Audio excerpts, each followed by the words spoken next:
학령 인구가 줄고 빠져나간 농어촌 학교에서는 신입생을 찾아보기가 점점 힘들어지고 있습니다.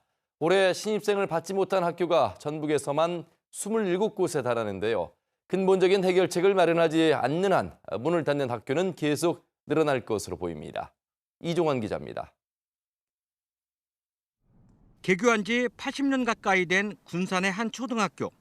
올해 신입생을 맞아 강당을 새로 고치고 운동장에는 천연 잔디도 설치할 계획이었지만 곤란한 상황이 됐습니다. 단 한 명도 신입생을 받지 못했기 때문입니다. 학교 병설 유치원도 입학생이 없어 당분간 문을 닫아야 할 처지에 놓여 있습니다.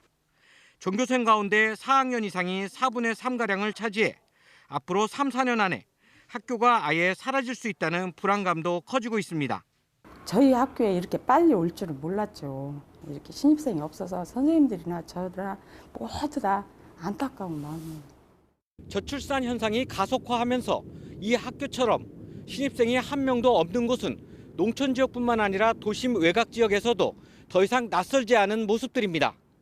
전북에서 올해 신입생을 단 한 명도 받지 못한 학교는 휴교 중인 곳까지 포함해 모두 27곳, 전교생이 10명도 안 되는 학교도 27곳이나 됩니다.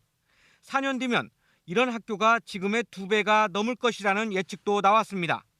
학생이 줄어 학교가 휴교에 들어가거나 통폐합되면 주변 지역의 학력 인구 유출과 인구 감소로 이어지는 악순환이 반복될 수밖에 없습니다.